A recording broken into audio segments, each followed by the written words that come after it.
Je n'ai jamais été du genre religieux, donc quand mes parents et moi sommes allés rendre visite à mon oncle Ben, qui était un prédicateur baptiste dans le sud, je n'étais pas vraiment ravie. Il a toujours été le genre de personne qui avertissait tout le monde de ce qui leur arriverait s'ils ne consacraient pas leur vie à l'église. Pour être honnête, je pensais que c'était un tas de bêtises. Il m'avertissait toujours que le diable était à l'affût. Il avait des hypothèses délirantes à propos de démons sous forme humaine qui se cachaient parmi nous, pour nous recruter dans la grande armée de Satan et faire de nous ses esclaves. Je ne l'ai pas pris au sérieux, bien évidemment. Pour moi, ce n'était rien de plus qu'une des histoires folles qu'il avait imaginées dans son esprit paranoïaque et complètement délirant. Quand nous sommes arrivés chez lui, il se tenait bien droit à l'entrée de sa maison, nous attendant pour nous accueillir. Il avait sa Bible bien serrée dans sa main. En passant devant lui, je l'ai salué poliment, mais les seuls mots qu'il m'a dit en retour étaient « Es-tu prêt à te protéger du diable maintenant ?» Et comme d'habitude, je lui ai répondu non, que je ne croyais pas à ces absurdités. Il s'est alors tourné vers moi, avec une expression sinistre sur le visage, et m'a dit « J'ai essayé de t'avertir, mais à toi de te débrouiller maintenant. Bonne chance, tu vas en avoir besoin. » Plus tard dans la nuit, au milieu d'une violente tempête, j'étais allongée dans la chambre d'amis, qui me paraissait toujours glauque et inquiétante, à cause de l'immense croix de Jésus accrochée au-dessus du lit. J'avais enfin réussi à m'assoupir, lorsque j'ai été réveillée par des gouttes chaudes sur mon front. Je pensais que c'était juste le toit qui fuyait parce qu'il pleuvait très fort, mais quand j'ai ouvert les yeux et essuyé mon front, j'ai vu que ce n'était pas de la pluie. On aurait dit du sang, ce qui m'a bien sûr inquiétée. Et quand la foudre a illuminé la croix, j'ai remarqué que les clous dans les mains de la statue de Jésus dégoulinaient de sang. Puis j'ai entendu un bruit sous le lit. Je me suis baissée pour regarder, et j'ai aperçu une vague ombre noire. Et soudainement, des yeux jaunes ont étincelé dans les ténèbres. Le visage auquel ils appartenaient a lentement commencé à se dessiner. La chose avait des cornes et des dents qui ressemblaient à des crocs acérés. C'était le diable. J'ai crié et j'ai couru vers la porte. Mais j'ai été arrêtée net lorsqu'il m'a attrapé la cheville et m'a tiré sous le lit. J'ai hurlé à l'aide, appelant mes parents de toutes mes forces, et ils ont accouru. Au moment où ils ont allumé la lumière, la chose a disparu sans laisser de traces. Hors de souffle et terrorisée, j'ai couru me jeter dans les bras de mes parents, mes sanglots résonnant dans la chambre. Le lendemain, sur le chemin du retour, mes parents ont essayé de me convaincre que ce n'était qu'un cauchemar. Mais l'empreinte de main écarlate sur ma cheville prouvait le contraire.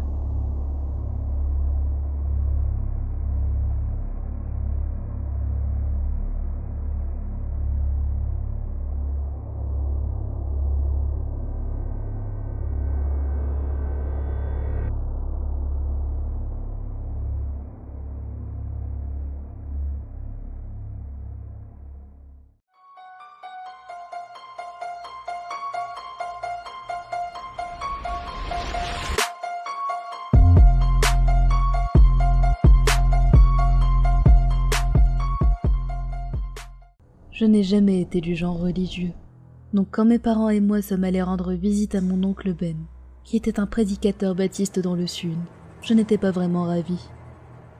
Il a toujours été le genre de personne qui avertissait tout le monde de ce qui leur arriverait s'ils ne consacraient pas leur vie à l'église. Pour être honnête, je pensais que c'était un tas de bêtises. Il m'avertissait toujours que le diable était à l'affût.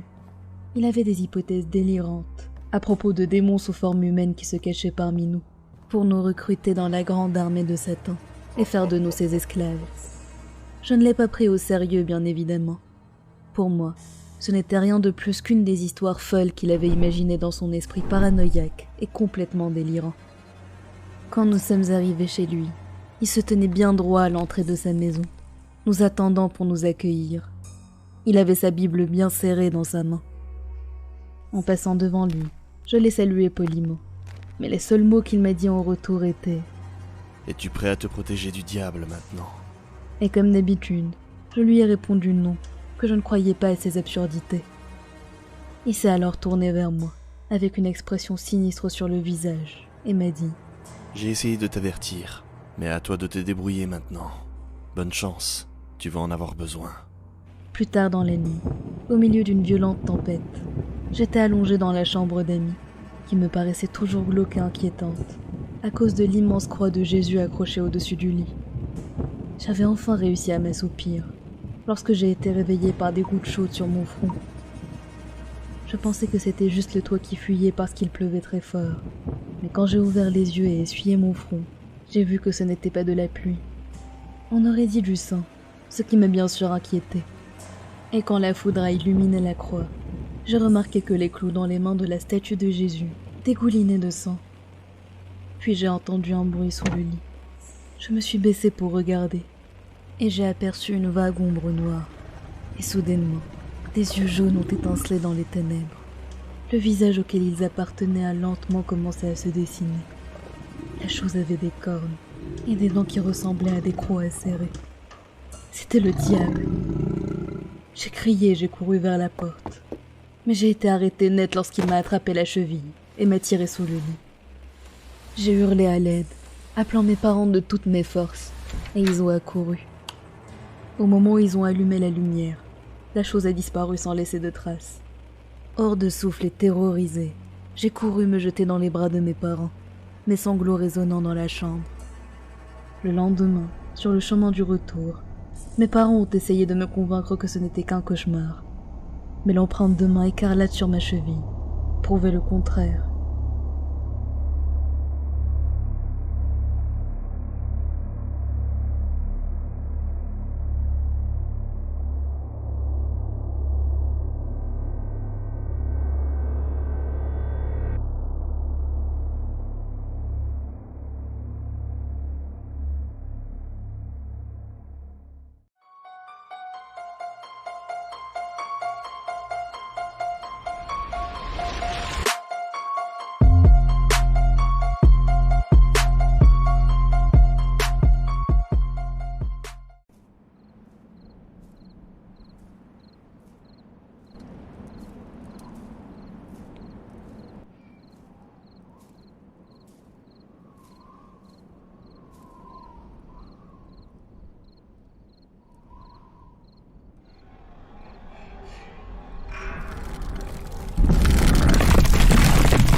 Cette histoire est arrivée quand j'étais à l'université.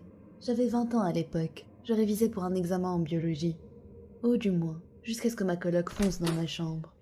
Elle ne criait pas, mais je pouvais voir à son excitation qu'elle était ivre. J'ai levé les yeux au ciel en soupirant.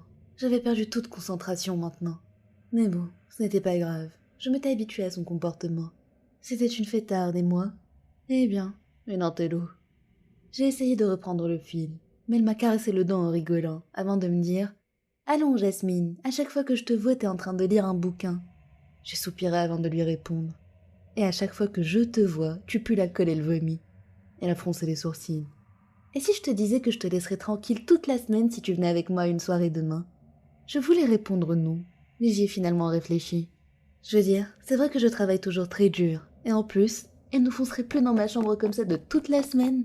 Ce serait génial, j'ai pensé. J'ai donc hoché la tête et j'ai continué à lire. On s'est préparé. Ça faisait une éternité que je ne m'étais pas bien habillée. J'étais donc plutôt excitée. La soirée était bruyante et pleine de gens complètement saouls, sautant et dansant. La soirée se déroulait dans une espèce de sous-sol très spacieux, comme un hangar. Je ne vais pas mentir, j'ai bu, un peu. Je n'étais pas saoule, mais j'étais définitivement éméchée. Alors que ma vue se brouillait, ce type est sorti de nulle part et a commencé à me parler. Il était plutôt séduisant et ne semblait pas ivre. Nous avons échangé nos noms et fait un peu connaissance. Je me souviens qu'il avait des cheveux rouges flamboyants et des yeux bleus. Il était blanc et mesurait dans les 1,80 m. Son nom était Luc. Nous avons ri et nous avons parlé d'études, de bouquins, de choses comme ça. Après environ une demi-heure de discussion, il m'a dit qu'il allait se chercher à boire et m'a demandé si je voulais quelque chose. Je lui ai répondu pourquoi pas, ça ne me ferait pas de mal. Il est donc revenu avec des boissons. Et la chose suivante dont je me souviens était que nous nous embrassions sur le canapé. C'était tellement rapide. Puis il m'a demandé si je voulais rentrer avec lui, ce que j'ai poliment refusé. Je savais déjà ce qu'il voulait, et en plus, je devais aller en cours tôt le lendemain. Mais il a insisté, disant que nous allions bien nous amuser. Je me souviens qu'il n'arrêtait pas de répéter ça, mais il a fini par abandonner quand il a compris que je ne viendrais pas avec lui. Son expression a changé, reflétant sa colère, et il m'a donné un papier avec son numéro dessus, me disant de l'appeler si je changeais d'avis. Il s'est penché sur moi et m'a murmuré quelque chose à l'oreille, puis il s'est levé et est parti. Le reste de la nuit était un trou noir. Le lendemain, je me suis réveillée dans ma chambre, sur mon lit à côté de celui de ma coloc qui ronflait. En me levant pour prendre une douche, un papier est tombé de ma poche. C'était le numéro du gars de la veille, mais j'avais des choses plus importantes à faire. J'ai pris une douche et je suis allée réviser. Je me souviens que j'étais en train de lire lorsque je me suis soudainement sentie mal. Je me suis réveillée dans un lit avec des policiers et des infirmières parlant à côté de moi. Il s'est avéré que j'avais fait une sévère allergie, qui ne pouvait être causée que par de la salive ou des fluides corporels provenant de corps pourrissants, ce qui était très surprenant pour moi. Je n'avais pas été en contact avec des cadavres. Puis je me suis souvenue du type de la soirée. J'en ai parlé au policier, et je lui ai donné son numéro. Après quelques semaines, mes allergies sont passées, et j'ai pu reprendre une vie normale.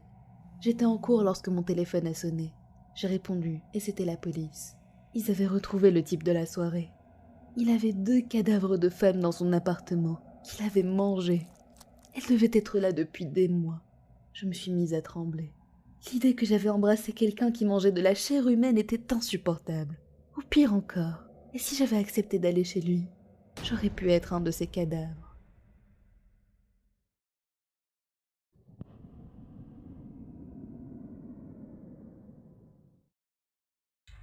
Quand Ethan avait 17 ans, il n'avait pas le permis de conduire. La plupart du temps, il marchait ou faisait du stop. Cette nuit-là en particulier, il n'y avait pas beaucoup de voitures sur la route, et il faisait très froid. Mais au bout d'un moment, quelqu'un a fini par passer. Il s'est arrêté devant lui et a baissé la vitre. Ethan s'est penché à regarder à l'intérieur. En voyant l'homme, il s'est dit qu'il n'aurait aucun mal à le maîtriser s'il tentait quelque chose. Il était maigre, creusé et avait une expression étrange, même s'il paraissait tout de même en bonne santé. Les deux se sont mis d'accord sur la destination et Ethan est monté dans la voiture. Ils ont échangé leurs prénoms et quelques banalités. Il parlait doucement, demandant à l'adolescent s'il était du coin et si ça lui plaisait. Il disait qu'il n'était là que depuis quelques mois, mais qu'il trouvait la région très belle et qu'il espérait y trouver le bonheur. Ethan a trouvé cette remarque étrange, mais il n'y a pas accordé d'importance. Il a soudainement commencé à neiger, et la route est rapidement devenue glissante. L'homme a donc ralenti et a gardé son regard sur la route, en silence. Ça ne dérangeait pas Ethan, il n'était pas bavard de toute façon. 10 minutes plus tard, il a remarqué qu'une voiture devant eux zigzaguait dangereusement. Il lui a donc crié « Attention !» L'homme a immédiatement accéléré, fonçant sur la route à grande vitesse. Il lui a lancé « Ne me crie plus jamais dessus !» Inutile de préciser qu'Ethan était stupéfait par sa réaction. Il lui a dit « C'est bon, je suis presque arrivé, vous pouvez vous arrêter là. » L'homme n'a pas eu l'air de l'entendre, alors il a répété « Richard, vous avez entendu ? Vous pouvez vous arrêter ici et me laisser partir. » Mais aucune réponse. Il fixait la route devant lui, roulant de plus en plus vite. Il n'y avait pas de mots pour décrire la peur atroce qu'a ressentie Ethan à ce moment-là. Il ne savait pas s'il devait se taire ou dire quelque chose, mais il était certain qu'il n'allait pas lui crier dessus après son éclat de colère. Après quelques instants, Richard a commencé à marmonner dans sa barbe. Ethan n'arrivait pas à entendre ce qu'il disait, mais il a supposé qu'il s'adressait à lui. Il a donc dit « Pardon, je n'ai pas entendu ». L'homme a alors commencé à parler très vite, disant des choses comme « Tu me cries toujours dessus. Je t'ai dit encore et encore de ne pas me crier dessus. Je ne l'apprécie pas. Mais tu n'écoutes pas, tu n'écoutes pas. » Ethan s'est contenté de le regarder, complètement perdu. Il ne savait pas comment réagir, ni même s'il devait réagir. Il a envisagé de sauter de la voiture, mais il a vite laissé tomber quand il a vu que le verrou de la portière était manquant. Il ne pourrait donc pas l'ouvrir. Il a commencé à pleurer, se demandant s'il devait causer un accident en attrapant le volant et en priant, quand Richard l'a soudainement regardé pour la première fois depuis qu'il était monté dans la voiture. Il a cligné plusieurs fois des yeux, puis a ralenti la voiture, s'arrêtant dans une station-service. Ethan a attendu qu'il ouvre les portières, ne voulant pas lui demander et risquer qu'il s'énerve. Après 1 minute ou deux, Richard a dit « Je pense que je ferais mieux de te laisser partir. tout en appuyant sur le bouton pour déverrouiller les portières. Ethan n'a pas hésité. Il a sauté hors de la voiture comme si elle était en feu. Il était sur le point d'entrer dans la station-service lorsque l'homme l'a appelé. Il avait l'air tellement triste qu'Ethan a hésité. Il lui a dit qu'il était désolé s'il lui a fait peur, qu'il ne lui aurait jamais fait de mal. Il lui a également demandé s'il arriverait à rentrer tout seul. Ethan a répondu que oui et a fermé la portière. Richard a démarré et a commencé à s'éloigner avant de s'arrêter soudainement. Il est resté dans sa voiture, tête baissée. Ethan s'est figé, se demandant ce qu'il était en train de faire. Il était sur le point de courir lorsque la vitre s'est baissée et Richard a sorti son bras, agitant quelque chose. C'était la casquette de l'adolescent qu'il avait oubliée. Il s'est lentement approché de la voiture et l'homme la lui a tendue, s'excusant à nouveau. Ethan ne savait pas quoi répondre, il l'a donc juste remercié. Il l'a regardé s'éloigner pour s'assurer qu'il était bien hors de vue avant de marcher, pour qu'il ne sache pas quelle direction il avait prise. En marchant, il a voulu remettre sa casquette, et un papier en est tombé. Dans ce papier, il y avait un billet de $100. C'était un mot qui disait « Je suis désolé, prends un taxi s'il te plaît, et ne fais plus de stop pour cette nuit. » Ethan a suivi son conseil. En fait, il n'a plus jamais fait de stop de sa vie depuis ce jour.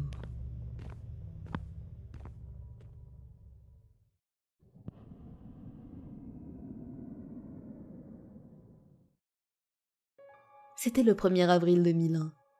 Eric regardait la télé chez lui quand il a soudainement entendu un gros boom dans la porte arrière. Il ne savait pas ce que c'était. Il s'est dit que c'était sûrement un raton laveur. Il n'a donc pas bougé.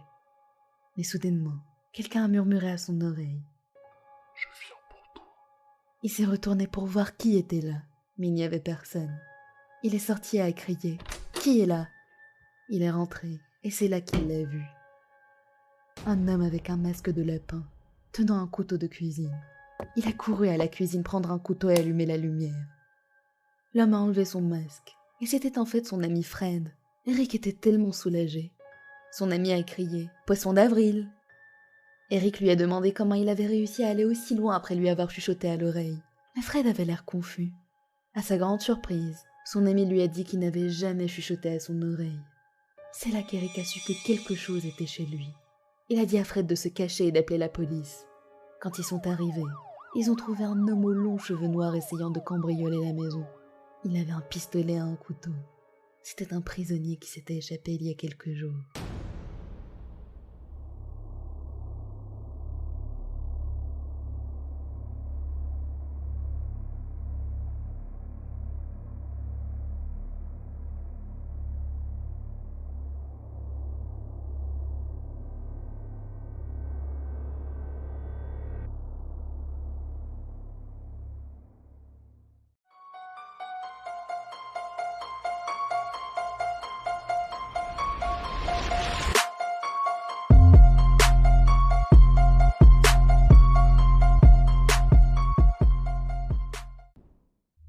Quand j'avais 18 ans, je venais de sortir d'une relation importante et je voulais voir d'autres personnes.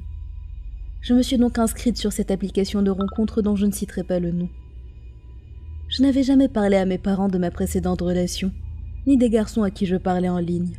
Ils ne savent donc rien de cette histoire, mais je vais bien devoir leur raconter un jour. Bref, en très peu de temps, j'ai reçu plein de messages. La plupart étaient des pervers, on n'avait tout simplement pas réussi à attirer mon attention. Jusqu'à ce qu'un garçon mignon m'envoie un message. J'ai oublié son nom, on va donc l'appeler Eric. Eric avait dans les 23 ans à l'époque. Quand il m'a écrit, il m'a dit à quel point j'étais attirante et m'a inondée d'affection et de messages romantiques. J'étais naïve à l'époque, j'étais émerveillée et je rougissais quand il me disait tout ça. On a commencé à faire connaissance. Il vivait au Canada et j'étais une Polonaise vivant aux États-Unis. Nous avions quelques hobbies en commun. Et nous étions tous les deux étudiants. Je faisais des études pour entrer dans la police, et lui préparait une licence. Au bout d'un moment, ces messages ont commencé à me mettre mal à l'aise.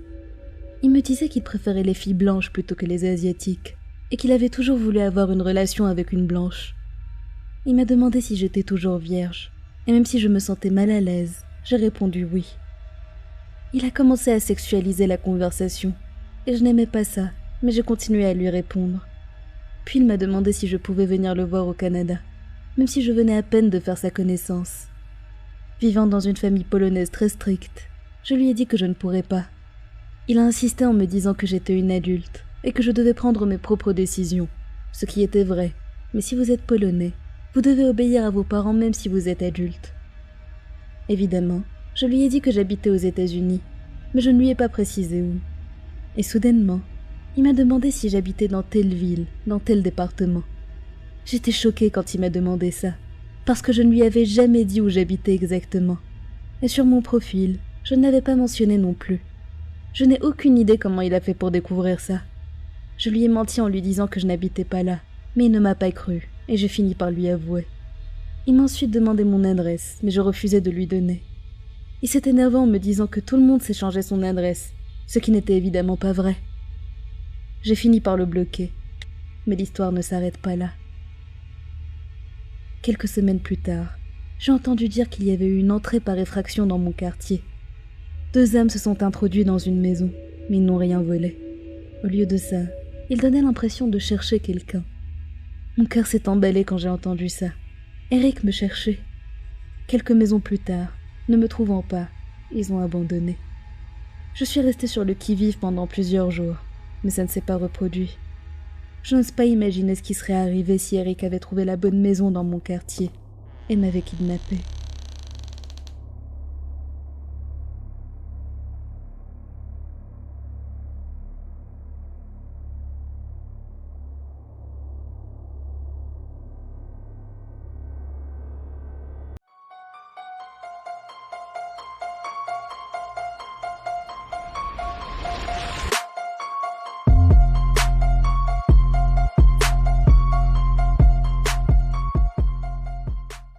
Je n'avais aucun ami.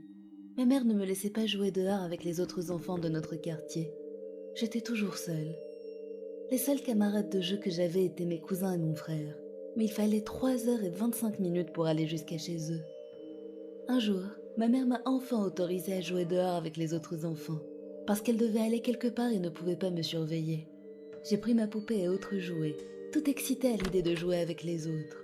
Mais lorsque je suis arrivée là-bas, personne n'a voulu jouer avec moi. J'étais très triste, et soudainement, quelqu'un s'est approché de moi. Il avait des yeux fatigués mais était très mignon. Nous sommes rapidement devenus amis. Même si c'était un garçon, il acceptait de bon cœur de jouer avec mes poupées. Il m'a aussi invité chez lui pour jouer, mais j'étais confuse parce que sa maison avait l'air vieille et abandonnée, comme si personne ne s'en était occupé depuis des années. Nous avons décidé d'aller jouer dans son jardin, et quand nous sommes arrivés, j'ai eu une subite envie de vomir. Je ne savais pas pourquoi je me sentais aussi dégoûtée et malade. Il ne m'a pas proposé d'eau ni rien, il m'a juste regardé et m'a dit « La prochaine fois, tu resteras dormir ici. » 2 semaines après cette étrange expérience, je suis partie à sa recherche. Dans la cour, un avion en papier sortant de nulle part a volé vers moi. Je l'ai ramassé, et quand je l'ai ouvert, j'étais choquée, terrifiée et triste. C'était une coupure de journal. Le garçon avec lequel j'avais joué avait disparu il y a 9 ans. J'ai couru dans ma chambre, et c'est là que j'ai vu une ombre par la fenêtre. Je l'ai regardé de plus près. C'était le garçon. Il souriait. J'ai aujourd'hui 19 ans, et je me souviens toujours de cette histoire comme si c'était hier.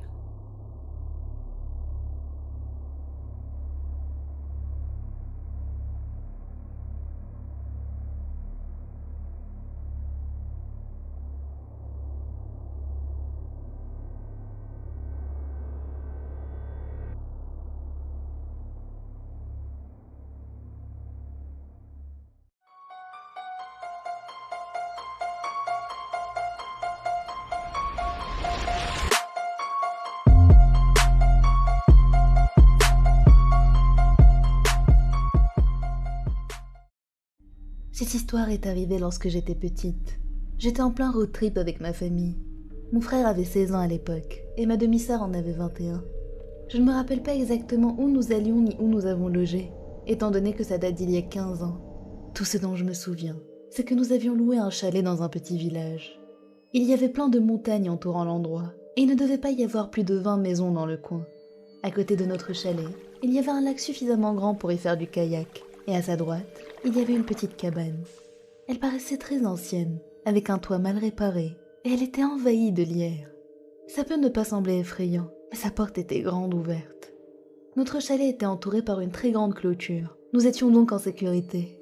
Plus tard dans la même journée, mon frère et moi n'avions rien à faire. Nous avons donc décidé d'y jeter un coup d'œil. Gardez à l'esprit que cette histoire se passe en hiver.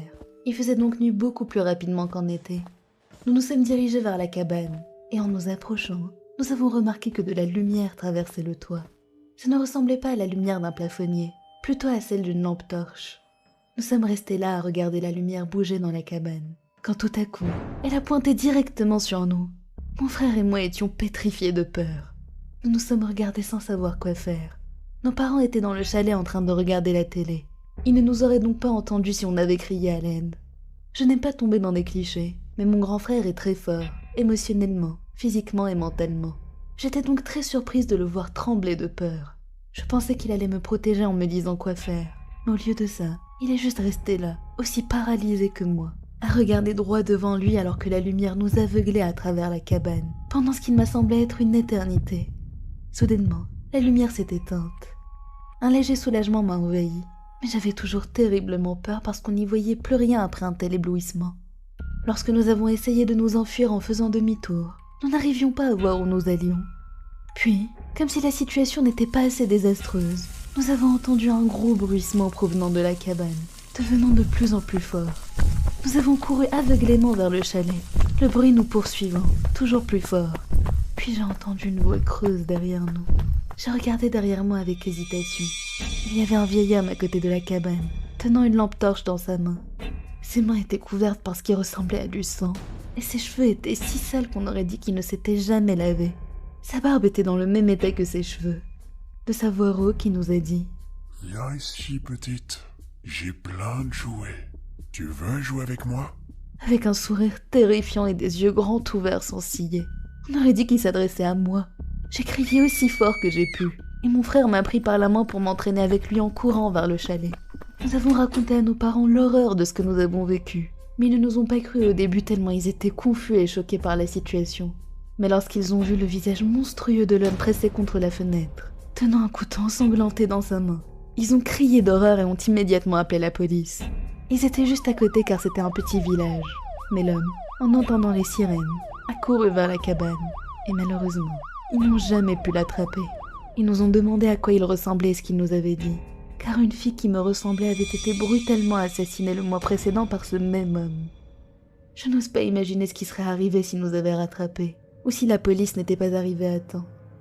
J'ai peur des cabanes depuis, et je ne m'en approche plus jamais. Je n'ai rien vécu de similaire depuis, mais j'espère vraiment que cet homme finira derrière les barreaux, car cette expérience m'a traumatisée à vie.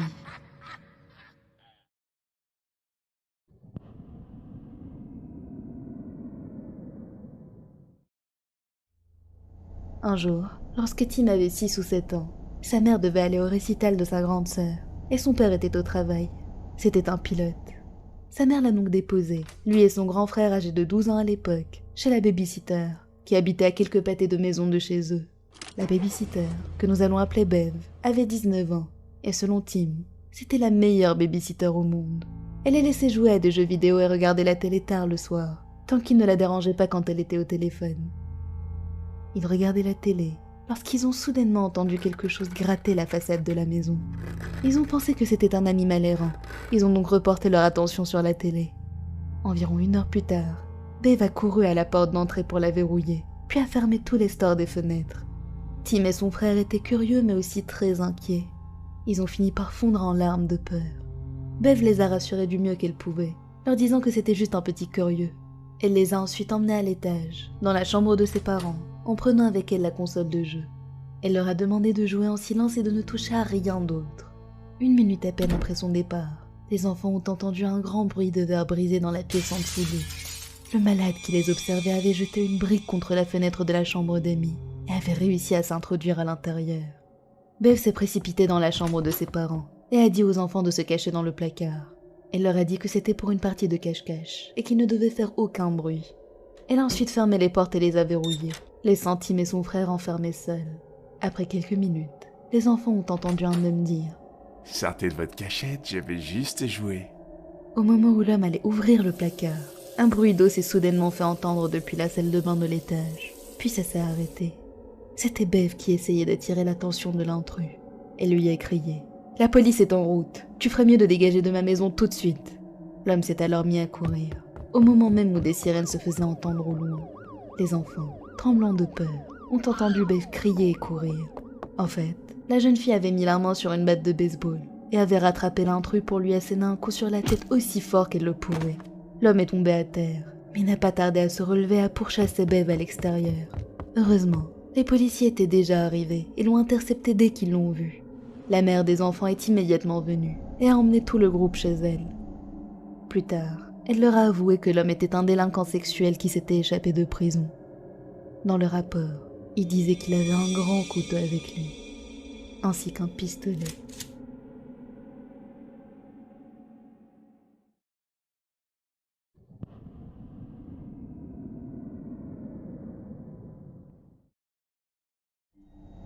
Je suis une fille de 16 ans.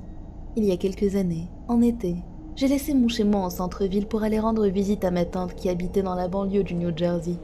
J'y suis allée surtout pour passer du temps avec ma cousine, appelons-la Kate. Kate et moi avons 3 ans d'écart. Mon oncle et ma tante travaillaient tous les deux à Manhattan. Un jour, ils ont décidé d'aller à une soirée après le travail. Dans la journée, Kate et moi sommes allés chez son amie parce qu'il avait une piscine. Nous avons passé toute la journée à nager. Lorsque nous sommes partis pour rentrer, il était vers 16 heures. Le soleil était encore haut dans le ciel. Kate était sur son téléphone quand il a soudainement arrêté de fonctionner. Pas d'inquiétude, j'avais encore le mien et il était neuf. Nous avons passé encore 1 heure dehors, avant de penser qu'il était temps d'appeler ma tante pour lui dire que tout allait bien. Sur les marches, j'ai sorti mon téléphone. Mais il ne marchait pas. Nous avons retiré la batterie et nous l'avons remise. Mais il n'y avait toujours rien. Sans moyen d'appeler ma tante, nous sommes juste rentrés. Il était alors environ 17 heures. La grande sœur de Kate, Julie, passait la nuit chez des amis. Nous étions donc seuls. Dans le salon, nous avons mis les 2 canapés face à face, comme nous le faisions toujours quand je venais dormir. Nous étions fatigués et prêts à nous coucher. Ce n'était pas la première fois que nous passions la nuit seuls. Ce n'était donc pas un problème. La maison est grande et l'obscurité y règne. Soudainement, nous avons entendu un gros bruit métallique venant de l'autre côté de la maison. Nous nous sommes levés et nous avons vérifié la chambre de Kate. Mais rien n'avait bougé. Nous sommes retournés au salon pour nous recoucher. 2 heures plus tard, nous avons entendu un autre gros bruit venant de la chambre. Nous avons encore une fois vérifié, mais rien n'était tombé. Cette fois-ci, nous étions un peu troublés. Nous sommes retournés au salon, mais avant d'avoir pu nous rallonger, nous avons entendu le bruit une 3e fois, venant de la même chambre. Nous étions effrayés. Nous nous sommes placés de chaque côté de la porte et nous l'avons entrouverte, très tendus et sur nos gardes. Tout était intact. Nous n'arrivions plus à dormir après ça. Nous sommes redressés et nous avons vu une ombre se diriger vers le sous-sol. Il n'y avait aucune porte, c'était juste ouvert. Personne n'était encore rentré. Nous avons appelé les parents de Kate, mais s'ils étaient là, ils auraient dit quelque chose. L'allée était vide et leur voiture n'était pas là. Nous étions terrifiés. Kate a attrapé un couteau et nous sommes restés prostrés sur le sol de la cuisine. Rien ne s'est passé. Après 1 autre heure, nous sommes retournés sur le canapé. Mais la voix d'une fille criant à l'aide nous a fait sursauter. Nous nous sommes redressés et nous avons entendu quelqu'un marteler la porte. Nous étions trop pétrifiés pour bouger, car il y avait une autre ombre à côté de la première que nous avions vue. Terrorisés, nous avons vérifié que la porte était verrouillée et nous sommes retournés au salon. Après 1 demi-heure, nous avons été réveillés à nouveau, mais cette fois-ci par des sirènes de police et une ambulance. Nous étions épuisés et nous nous sommes recouchés. Le matin venu, les parents de Kate sont rentrés. Au même moment, nous avons entendu un énorme bruit venant de la chambre de Kate. Cette fois-ci, mon oncle est descendu dans leur chambre qui était au sous-sol pour récupérer une batte en métal. Il était prêt à nous protéger. Avec mon oncle devant nous, nous sommes tous allés dans la chambre. Rien n'était par terre et rien n'était tombé. Nous n'étions pas folles parce que même les parents de Kate l'ont entendu. Nous n'avons jamais pu expliquer ce qui s'est passé cette nuit-là. Le matin même, nos téléphones à Kate et à moi se sont remis à marcher. Depuis ce jour-là, j'ai détesté aller chez eux. Je crois que leur maison est hantée. C'était soit ça, soit quelqu'un essayait d'entrer par effraction en voyant qu'il n'y avait aucune voiture.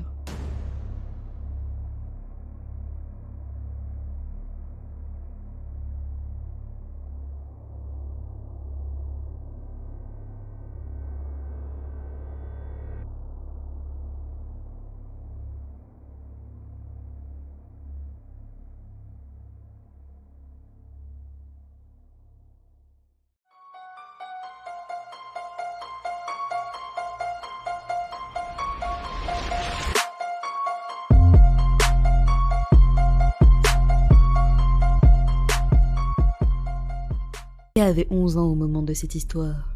C'était un horrible souvenir. Il vivait au Texas, mais sa famille a décidé d'aller en Californie pendant l'été de 2015. Il n'allait pas rester longtemps. Sa famille de 6 personnes, y compris Lucas, ont donc séjourné chez sa tante. Une nuit, ses parents sont allés à une soirée, mais les garçons ne voulaient pas y aller. Ils sont donc restés à la maison. Leur cousine est restée avec eux également. Il était environ 18 heures, et leurs parents les ont prévenus qu'ils seraient de retour vers 2 heures du matin. La nouvelle a donné des frissons à Lucas, étant donné qu'il resterait seul dans une maison de 2 étages. Cette histoire est la raison pour laquelle il a peur des grandes maisons. Dès que leurs parents sont partis, ils ont tous décidé d'aller grignoter quelque chose. Ou du moins, ils ont essayé, car les placards étaient vides. Leur cousine leur a demandé s'ils voulaient l'accompagner au magasin. Vu qu'elle avait 19 ans, elle pouvait conduire seule. L'un des frères a dit oui, mais Lucas leur a dit qu'il n'avait pas envie de sortir, même s'il avait faim. Il pensait que ses 2 frères resteraient avec lui étant donné qu'il n'avait que 2 ans de plus que lui. Mais au lieu de cela, ils ont juste haussé les épaules et sont partis sans lui. Il était donc tout seul.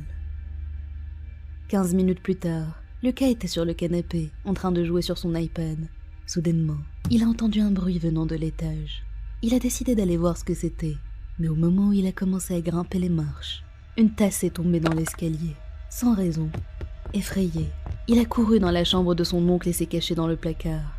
Après 2 minutes de silence, les lumières dans la pièce ont commencé à clignoter. Il pouvait les voir depuis la porte entr'ouverte. Lucas voulait écrire à son frère, mais il s'est rendu compte qu'il avait laissé l'iPad sur le canapé.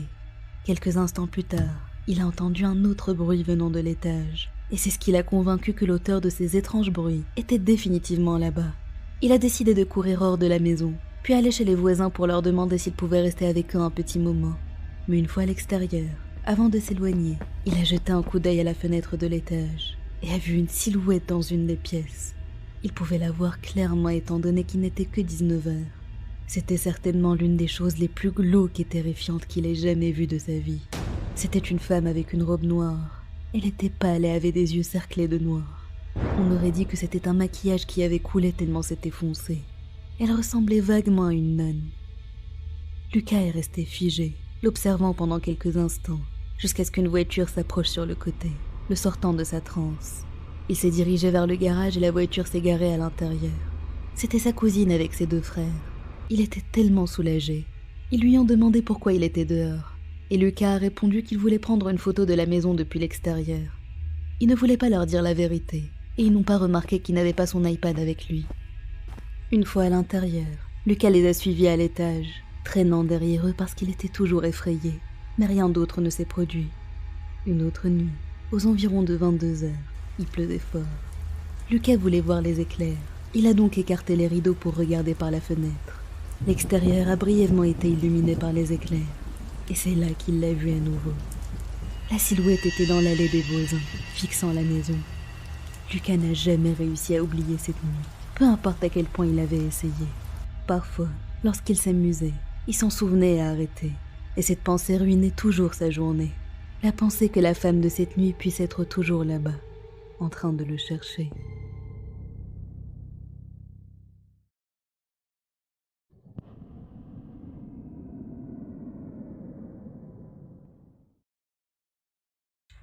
J'ai 31 ans. Cette histoire s'est passée lorsque j'avais 13 ans. Ma mère était une mère célibataire et avait 2 jobs différents. Elle travaillait dans un supermarché en journée et dans un bar la nuit. J'étais donc souvent seule à la maison, mais ça allait parce que je m'étais habituée. Je pouvais me faire à manger et aller et revenir de l'école seule. J'étais plutôt responsable pour mon âge. Une nuit, j'étais en train de regarder la télé lorsque quelqu'un soudainement frappait à la porte. Je me demandais qui ça pouvait être, vu que mes amis ne viendraient jamais aussi tard et que ma mère utiliserait sa clé pour entrer. J'ai ouvert la porte et c'était un homme qui se tenait là avec ses mains dans ses poches. Je lui ai dit « Bonsoir » et il a répondu « Bonsoir jeune fille, tes parents sont à la maison ?» Bêtement, j'ai répondu « Non, ma mère n'est pas là pour le moment, vous devez repasser demain. » Il a alors dit avec un sourire surpris « Oh, tu es toute seule alors ?» J'ai répondu oui. Il a répondu en disant « D'accord jeune fille, passe une bonne soirée et sois très sage. » Il s'est alors éloigné et j'ai fermé la porte. Il paraissait amical, mais en même temps étrange. Son apparence aussi était spéciale. Il était à moitié chauve, avait des lunettes style années 70, une moustache, et des poches sous les yeux, comme s'il ne dormait jamais. 10 minutes sont passées, et il y a eu d'autres coups sur la porte. Je me suis levée pour l'ouvrir, mais avant de le faire, quelque chose m'a dit de mettre la chaîne. Je ne sais pas pourquoi, mais c'était un pressentiment. C'était bizarre parce que nous ne l'utilisions jamais d'habitude. Mais je suis contente de l'avoir fait, parce que dès que j'ai ouvert la porte, elle a été poussée avec force avant d'être stoppée par la chaîne. Avant que je ne puisse dire ou faire quoi que ce soit, j'ai vu le même homme derrière la porte entr'ouverte. Il m'a dit d'une voix contrariée. Oh, rebonsoir. Je voulais juste m'assurer que tu allais bien. C'était comme s'il savait qu'il avait échoué à entrer dans la maison et essayait de trouver une excuse pour justifier son comportement, en parlant vite et en faisant comme s'il ne venait pas d'essayer de forcer le passage. Je lui ai dit « Je vais bien, merci » et j'ai fermé la porte. À ce moment-là, je ne réalisais pas bien la situation, ni le danger de ce qui venait de se passer. Mais j'avais tout de même peur, et je voulais que ma mère se dépêche de rentrer. 1 heure est passée, et je pensais toujours à ce qui s'était passé. J'ai donc commencé à regarder un film, pour essayer d'occuper mon esprit. Mais soudainement, j'ai entendu... Hé, laisse-moi entrer. Vite, je dois te dire quelque chose. C'était la situation la plus effrayante que j'ai jamais vécue de ma vie. C'était encore une fois le même homme qui me parlait à travers la boîte aux lettres. J'ai crié « Laissez-moi tranquille !» La boîte aux lettres s'est fermée. Puis l'homme s'est mis à marteler la porte en criant « Laisse-moi entrer, espèce de petite merde !» en tournant violemment la poignée pour essayer d'entrer. J'ai reculé en pleurant, priant pour qu'il ne réussisse pas à entrer. Il a fini par laisser tomber et est parti. Ma mère est rentrée 1 demi-heure plus tard, pour me trouver en larmes dans le salon. Je lui ai raconté tout ce qui s'était passé. Nous avons appelé la police, mais ils n'ont pas pu retrouver l'homme. Quand j'y repense, je remercie le ciel d'avoir pensé à mettre la chaîne sur la porte. Qui sait ce que cet homme aurait pu faire s'il avait réussi à entrer ?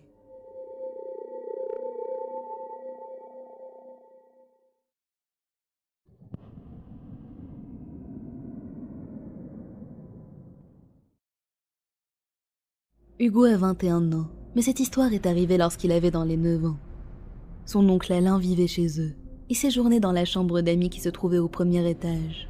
C'était le cousin de son père. Il était donc très proche de sa famille. Alain était une personne très matinale. Il se levait vers 4 heures du matin, buvait son café et sortait se promener autour de la maison. Il leur a aussi raconté qu'il pouvait voir et sentir les fantômes, parce qu'il avait un 3e œil. Pour vous donner un petit aperçu de l'histoire de leur maison, c'était la première à être construite dans la rue, et les enfants pouvaient sentir quelque chose bouger chez eux, surtout la nuit, mais n'y avaient jamais vraiment prêté attention. Un matin, Alain s'est réveillé à son heure habituelle. Il a quitté sa chambre qui était juste à côté des escaliers, et a vu la sœur d'Hugo, Anna, qui avait 17 ans, monter les escaliers avec une tasse de café à la main. Mais il y avait quelque chose d'étrange. Anna avait les yeux baissés, cachant son visage pendant tout ce temps. Il la saluait avec un « Bonjour, pourquoi es-tu levée aussitôt ?» Mais Anna a juste continué à marcher, les yeux toujours baissés et l'ignorant. Alain s'est senti mal à l'aise alors qu'elle passait devant lui, mais il l'a ignorée, se disant qu'elle était peut-être de mauvaise humeur, après avoir passé la nuit à étudier ou quelque chose comme ça. Il est descendu prendre une tasse de café aussi, lorsqu'il a vu la mère d'Anna dans le salon, repassant des vêtements. Il était confus, se demandant pourquoi diable elle repasserait des vêtements à 4 heures du matin. Il a essayé de lui parler en lui demandant la même chose qu'Anna. « Pourquoi es-tu levée aussitôt ?» Il a remarqué qu'elle portait les mêmes vêtements que la nuit précédente, avant d'aller au lit. Il savait donc que c'était elle. Mais à sa grande surprise, elle l'a ignoré, ce qu'elle ne faisait jamais d'habitude. Alain trouvait ça très étrange. Elle restait là, les yeux baissés à repasser ses vêtements. C'est là qu'il a su que quelque chose n'allait pas. Ça lui paraissait évident maintenant.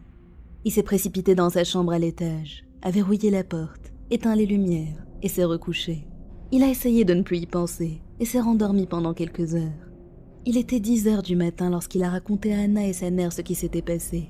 Elles ont dit qu'elles étaient en train de dormir et qu'elles ne se souvenaient pas s'être réveillées à 4 heures du matin. Alain était choqué par ce qu'il venait de vivre. Quelque chose avait pris l'apparence de sa famille ce matin-là. Hugo était terrifié par cette histoire. Il est devenu tellement paranoïaque qu'il avait l'impression de voir des choses étranges partout, mais il a essayé de ne pas trop y penser. La nuit suivante, Alain s'est réveillé vers 3 heures du matin et a senti quelque chose à l'extrémité du lit. C'était une femme aux longs cheveux, accroupie sur le lit. Alain s'est figé, il ne savait pas quoi faire. Il tremblait lorsqu'il a dit « Va-t'en », puis s'est caché sous les couvertures. Après quelques minutes, qui semblaient être des heures, il a regardé l'endroit où se trouvait la femme. Elle avait disparu. Alain a dormi avec les lumières allumées cette nuit-là. Après cette expérience, il n'a heureusement plus rien vécu de similaire.